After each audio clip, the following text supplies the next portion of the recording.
केंद्र सरकार से, प्रधानमंत्री जी से अपील है, भारतीय करेंसी के ऊपर एक तरफ गांधी जी की तस्वीर है, वो वैसे ही रहनी चाहिए, लेकिन दूसरी तरफ श्री गणेश जी की और श्री लक्ष्मी जी की तस्वीर भारतीय करेंसी के ऊपर लगाई जाए। तो इससे पूरे देश को उनका आशीर्वाद मिलेगा। नमस्कार, मैं हूं आपका दोस्त विजय विद्रोही और आप देख रहे हैं अनकट।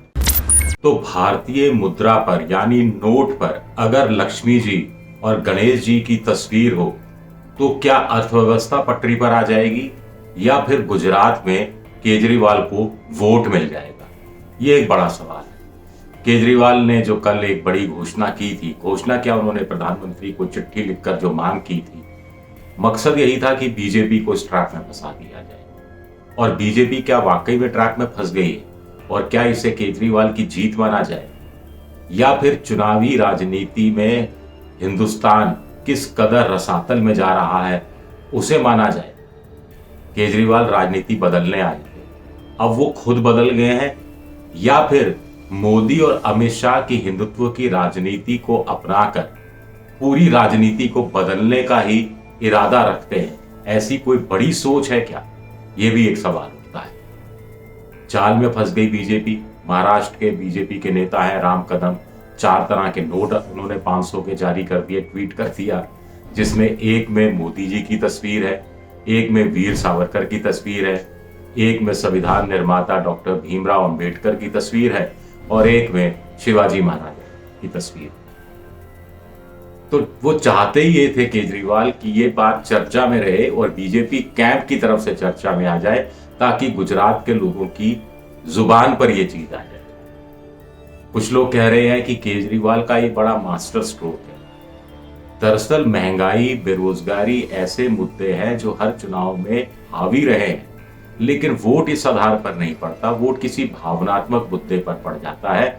जैसे गुजरात में 44% लोग कह रहे हैं कि साहब महंगाई मुद्दा है, 23% कह रहे हैं बेरोजगारी मुद्दा है, 13% कह रहे हैं गरीबी मुद्दा है। कुल मिलाकर करीब 79-80% लोग ये बात कह रहे हैं। तो ऐसे में तो बीजेपी को निपट जाना चाहिए, लेकिन गुजराती अस्मिता की बात आ जाएगी और फिर हिंदुत्व की बात आ जाएगी, फिर मोदी जी के एक तरह से उनका जो पूरा व्यक्तित्व है, शख्सियत है, उनकी बात आ जाएगी, अमित शाह की रणनीति की बात आ जाएगी, पाटीदार वोटों में विभाजन की बात आ जाएगी और बीजेपी क्या चुनाव जीत जाएगी जैसा कि 27 साल से जीतती आ रही है। और अरविंद केजरीवाल क्या ताकते रह जाएंगे? तो आखिर केजरीवाल ने यह कदम क्यों उठाया? लोग कह रहे हैं साहब पूरा का पूरा एक गुजरात के चुनाव को देखकर ये उठाया हुआ कदम है, शॉर्ट साइटेडनेस है, इसमें कोई लंबा इसमें कुछ नहीं देखना चाहिए। और 2 वजह से उन्होंने ये कदम उठाया। 2 वजह। पहली वजह ये कि राजेंद्र पाल गौतम, जो कि केजरीवाल सरकार में मंत्री थे, जिन्होंने दलितों को दिल्ली में बौद्ध धर्म की दीक्षा दिलवाई, तो जिसमें डॉक्टर भीमराव अंबेडकर की 22 प्रतिज्ञाओं की याद दिलाई और उनको दोहराया, उसको बीजेपी ने मुद्दा बना लिया, पोस्टर चस्पा कर दिए। हिंदू देवताओं का अपमान करते हैं केजरीवाल, ये कह दिया। गुजरात में पोस्टर लगा दिए जिसमें जालीदार टोपी केजरीवाल ने पहन रखी थी, यानी उनको मुस्लिम परस्त घोषित कर दिया। तो केजरीवाल बड़े आहत हुए। केजरीवाल को लगा एक लंबी लकीर खींचने की जरूरत है, तो उन्होंने कह दिया कि साहब नोट पर तस्वीर हो लक्ष्मी जी की, गणेश जी की, तो भारत की अर्थव्यवस्था सुधर सकती है। ये कहकर उन्होंने एक लंबी लकीर खींचने की कोशिश कर दी। अर्थव्यवस्था को मद्देनजर रखें, अर्थव्यवस्था चुनाव का मुख्य मुद्दा बनता रहे, भावनात्मक मुद्दों पर अर्थव्यवस्था हावी रहे जब लोग वोट देने जाएं। तो इसलिए भी उन्होंने एक नया प्रयोग किया कि साहब महंगाई, बेरोजगारी, बिगड़ी अर्थव्यवस्था को हिंदुत्व से जोड़ दिया जाए। हिंदुत्व लोगों को याद रहेगा तो महंगाई भी याद रहेगी, महंगाई याद रहेगी, बेरोजगारी याद रहेगी, बिगड़ी अर्थव्यवस्था याद रहेगी, तो फिर भावनात्मक मुद्दों पर आर्थिक मुद्दा शायद हावी हो जाएगा। ये उनकी एक कोशिश हो सकती है। कुछ लोग कह रहे हैं कि साहब गुजरात में आम आदमी पार्टी, जिसका ग्राफ ऊपर जा रहा था, अब प्लेटो हो गया है, अब समतल हो गया है, तो एक लंबी लकीर खींचनी थी। गुजरात में 8 गारंटियां दे चुके, इससे ज्यादा क्या देंगे? यानी जितनी झोली में रेवड़ियां थी बांट चुके। हिंदुत्व का जो करना था, तिरंगा यात्रा निकालनी, कृष्ण जन्माष्टमी में मैं पैदा हुआ था, आधुनिक कंसों का विरोध करने आया हूँ, ये सब भी कह चुके। उसका भी उतना असर नहीं हो रहा है शायद, लगता है। क्योंकि गुजरात में जय श्री कृष्णा के कहकर लोग एक दूसरे का अभिवादन करते हैं, जैसा उत्तर भारत में जय श्री राम का अभिवादन होता है या राम राम सा राजस्थान में कह दिया जाता है, उसका भी शायद असर नहीं हो रहा।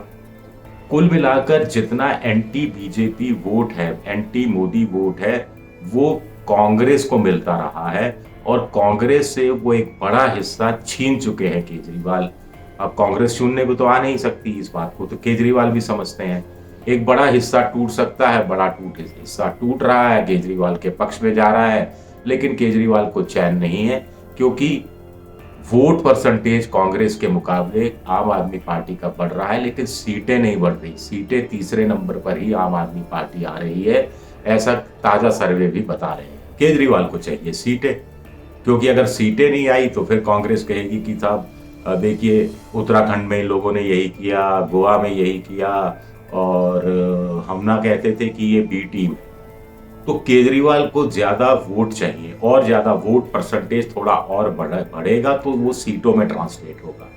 अभी 24-25% वोट मिलता दिख रहा है। केजरीवाल को पता है कि 28-30% वोट कम से कम चाहिए ताकि वो सीटों में ट्रांसलेट हो सके और कांग्रेस को वो बराबरी की टक्कर दे सके। अब ये वोट कहां से आएगा? कांग्रेस से तो जितना वोट मिलना था मिल चुका, फेंसेटर से 1% शायद और मिल जाएगा। तो केजरीवाल ने ये लंबी लकीर खींची अपने आप को बीजेपी से भी एक बड़ा हिंदू साबित करने के लिए, ताकि जो बीजेपी से नाराज हिंदू है, जो महंगाई बेरोजगारी का मारा हुआ है और उसका कहीं ना कहीं मन उचट रहा है, उसको अपनी तरफ खींच सके। एक जो डैमेज हो चुका राजेंद्र पाल गौतम के मामले में, उस डैमेज को कंट्रोल किया जा सके और ज्यादा डैमेज नहीं हो और ऐसी परिस्थितियां पैदा की जा सके, इसलिए उन्होंने ये सारा खेल रचा है। अब कुछ लोग कह रहे हैं कि साहब क्या हिंदुत्व पेटेंट करा लिया है नरेंद्र मोदी ने? क्या गणेश जी, लक्ष्मी जी, राम जी ये सब बीजेपी के रजिस्टर्ड वोटर हो गए? क्या दूसरी पार्टियों को हक नहीं है हिंदुत्व का जो केक है वो कटे और उसका हिस्सा उनके पास भी जाए? और एक कहावत भी है, in Rome do as Romans do. तो अगर बीजेपी हिंदुत्व पर चलकर लगातार 2 लोकसभा चुनाव जीत सकती है, 18-20 राज्यों में चुनाव जीत सकती है, तो केजरीवाल क्यों नहीं जीत सकते? या केजरीवाल को क्यों कोशिश नहीं करनी चाहिए? आखिर जो पार्टी सत्ता में होती है और जिस मुद्दे को आधार बनाकर वो चुनाव जीतती है, दूसरी पार्टियां भी उसे फॉलो करती हैं। पंडित नेहरू से लेकर इंदिरा गांधी ये समाजवाद पर चलते रहे, तो सोशलिस्ट मूवमेंट चला हिंदुस्तान में और दूसरी पार्टियों ने भी उसे अपनाना शुरू किया। वाजपेयी जी ने भी गांधीवादी समाजवाद की बात करनी शुरू कर दी थी, तो तब समाजवाद इस रूप में अपनाया गया। आज की तारीख में हिंदुत्व और राष्ट्रवाद है, तो उसे क्यों ना अपनाया जाए? इसमें क्या बुराई है? लोहे को लोहा काटता है, कांटे से कांटा निकलता है, और शायद केजरीवाल ने तय कर लिया है कि क्यों ना एक प्रयोग करके गुजरात में देखा जाए। उनके पास खोने के लिए कुछ नहीं है, जो कुछ है पाना ही पाना है। आखिर पिछली बार सिर्फ 0.1% 24,000 वोट ही मिला था, तो उन्होंने यह तय कर लिया है कि मोदी की पिच पर जाकर ही खेला जाए, हिंदुत्व की पिच पर जाकर खेला जाए। हिंदुत्व की पिच पर तो खेलते रहे, उग्र हिंदुत्व की पिच पर जाकर खेला जाए और बाउंसर फेंकने की कोशिश की जाए। T20 चल रहा है, इसलिए मैं थोड़ी क्रिकेट की भाषा में भी बात कर रहा हूं। अब इसमें कितने कामयाब होंगे ये देखना दिलचस्प होगा। जो डाई हार्ड मोदी वोटर है, हिंदू वोटर है, जो संघ के और मोदी के और अमित शाह के हिंदुत्व में यकीन करता है, वो केजरीवाल के हिंदुत्व में क्यों यकीन करेगा? एक सवाल ये भी उठता है। तो बहुत सारे सवाल उठते हैं। अब देखना दिलचस्प रहेगा कि केजरीवाल इस मुद्दे को 1 दिन की बात, 2 दिन की बात कहकर खत्म कर देना चाहते हैं, या हो जाए उन पर फर्क नहीं पड़ता, या बढ़ाना चाहते हैं। क्या दिल्ली विधानसभा का सत्र बुलाकर इसमें कोई प्रस्ताव पारित हो सकता है कि नोट पर तस्वीर लगे? क्या पंजाब की विधानसभा भी ये प्रस्ताव पारित कर सकती है? क्या गुजरात की चुनावी रैलियों में केजरीवाल जाकर यही मांग दोहरा सकते हैं और लोगों से कह सकते हैं कि अगर आप मेरी मांग के समर्थन में हैं तो हाथ उठाइए? क्या केजरीवाल वहां पोस्टर चिपका सकते हैं कि साहब मैं तो ये चाहता हूं कि नोट पर लक्ष्मी जी और गणेश जी की पिक्चर लगे, तस्वीर लगे? क्या बीजेपी भी चाहती है? हाँ या ना में जवाब दे। क्या इस तरह का कुछ चुनाव का मुद्दा बन सकता है गुजरात में। क्या गणेश जी और लक्ष्मी जी के नाम पर गुजरात में चुनाव लड़ा जाएगा? ये एक बड़ी बात है। और एक और बड़ी बात है कि बड़ा सवाल उठता है कि अर्थव्यवस्था को आखिर हम लोग कितनी गंभीरता से ले रहे हैं।